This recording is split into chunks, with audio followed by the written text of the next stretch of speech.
In this video, I'm going to teach you how to get all the new schematics for Modern Warfare Zombie Season 1, including all the new classified schematics, which include the dog bone, the golden armor plate, and the ether blade, and the new legendary schematics that include the MW3 crystal, the legendary ether tool, and the scorcher weapon case. If at any point this video is useful to you, then let me know by clicking that thumbs up. And to not miss out on future guides and tutorials like this for zombies, be sure to subscribe. So we're going to split this video into two sections, the first being how to get the new classified schematics. Now, by now, I'm sure a lot of you know or have completed the Easter egg involving the Act 4 story mission and the Dark Ether Rift Easter egg quest, which permanently unlocks you access to the Dark Ether via getting sigils. These sigils work as entry tokens where one use of them enables you to go into the Dark Ether Rift once, and future sigils can be acquired by getting them from tier 3 contract rewards. If you have no idea what I'm talking about and you haven't yet completed the Dark Ether Rift Easter egg, then there's a pop-up banner in the top right to take you to that video, all linked below. But once you gain access to the Dark Ether Rift and have a sigil is when you can start to go for the new classified schematics. Now, within the Dark Ether, you have 30 minutes to complete 3 different contracts. And the way to unlock these new classified schematics is that within the Dark Ether Rift contract rewards, you need to be looking for an Elder Sigil drop from the Rift reward. If you find it, you need to stow it, exfil with it, and in a future run, you'll be able to activate the opposite side of the Dark Ether Rift gate, which will activate a harder version of the Dark Ether, where rather than 30 minutes, you have 15 minutes. There will also be a lot more elite bosses in here than the normal version, but it's only here in the harder version of the Dark Ether that you'll have the guaranteed chance of getting these classified schematics. And all you need to do to get the dog bone schematic, the golden armor plate, and the ether blade schematic is to simply complete the 3 contracts within this harder version of the Dark Ether. This includes the ether extractor contract, the outlast contract, and the escort contract. And for each contract that you complete, the reward rift will have a guaranteed chance of dropping one of the classified schematics. So all you need to do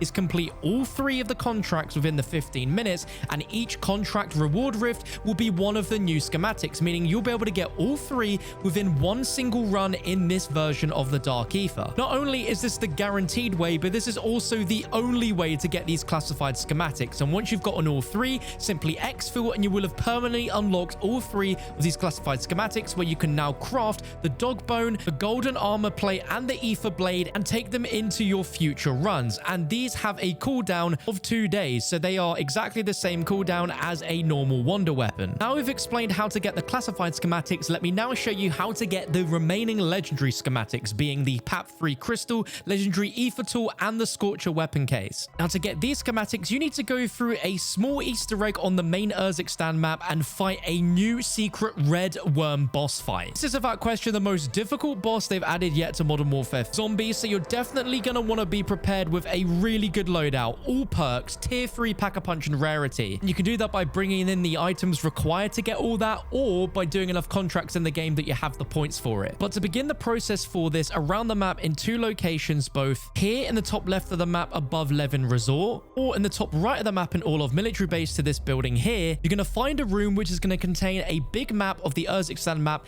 and 4 photographs to the side of it that contains screenshots of locations you're going to need to visit in the map. Within each of these 4 photos is going to be a location for a UAV tower that you're going to need to interact with, and by doing so, it's going to give you a USB drive. You're going to need to visit all 4 locations to get USB drive Alpha, Bravo, Charlie, and Delta. If you have a photo that looks like this, then you're going to be going to the Shorok Opera House in Zaravan City to collect the USB drive there. If you have a photo that looks like this, you're going to need to go to military base and go above it to an area called Zlatyev Array, where in between these buildings on your mini-map, you will see the UAV tower there. If your photo looks like this with 2 cylinders, you need to go to Popov Power. Just in front of them, you'll find a UAV tower there. If your photo looks like this, you need to go into the tier 3 zone and mantle up onto this building with a dome roof in front of the ammo cache, where you'll find a UAV tower there. If you have a photo that looks like this, you're going to need to go into the tier 3 zone, and it's going to be situated right here in Opal Palace. If you have a photo that looks like this, you need to go to this broken building in Saravan City to the left behind the football field. If you have a photo that looks like this, you need to go to the top left of the map above Levin Resort, and in Kotovo blocks, you'll find it to the side of this statue here. If you have a photo that looks like this, you need to go to the bottom left of the map in the area labeled Urzikstan Community Center, where on the 2nd floor on a balcony, you'll find it there. If you get this photo, you're going to be going to this building just south of the Seaport District in Tier 2, to these incredibly unique shaped buildings, where in the middle, you'll find the UAV tower there. If you get this photo, you need to go to the bottom right of the map behind the Shaheen Manor, where on the 2nd floor of this shack on the pier, you'll find it there. And if you have a photo that looks like this, then you need to go to the Hadika Farms, and next to these these 4 large huts, you'll find the tower outside. Once you've activated all 4 in your game and have the Alpha, Bravo, Charlie, and Delta USBs in your backpack, you now need to spend the rest of your game setting up, because the next part involves the red ether worm boss fight, but you can't do that until the storm has actually started to come in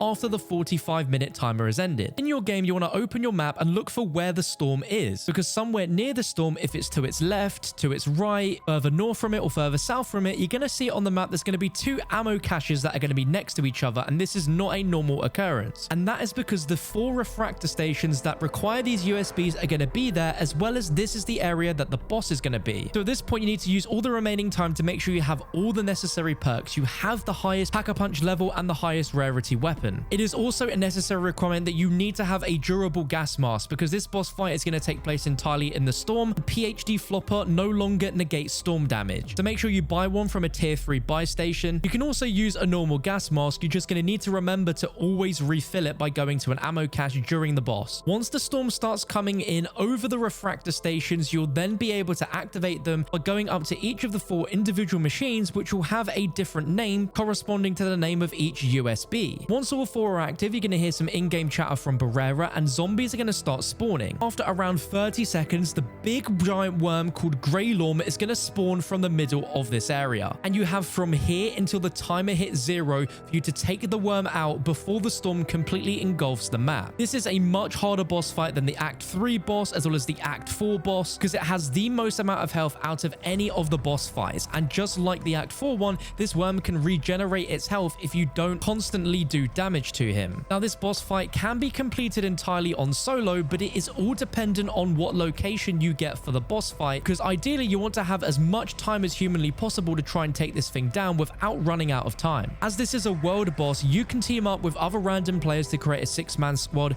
and other players that aren't part of your squad can also take part in this. And once the boss worm has been taken down, you will get a reward rift which will contain a guaranteed spawn for one of the new legendary schematics, being the legendary ether tool, the flawless Ethereum diagram, and the Scorcher weapon case blueprint. This is the only way to get these legendary schematics. There is 0 point in farming tier 3 contracts. You have to do this boss fight in order to get one of these legendary schematics to drop, and you are only going to get 1 legendary schematic per boss takedown, so you're going to need to take this boss down multiple times in order to get all 3 of these schematics. Now, luckily, once you beat the boss, you don't have to run to the final exfil. There is actually a new portal that will spawn that will immediately exfil you without you having to call in a helicopter or anything like that. But once you've exfilled with 1 or all 3, you will then gain access within the schematic crafting to finally be able to get the legendary ether tool, the flawless Ethereum crystal, and the Scorcher weapon case. You can bring these into future games. The legendary ether tool has a 1-day crafting cooldown, the flawless Ethereum has a 3-day cooldown, and the Scorcher case has a 2-day cooldown. If you're looking for teammates to run either the red worm boss or the dark ether rifts, be sure to use the comment section to help find some players. If you found this useful, let me know by dropping a like and subscribe for more.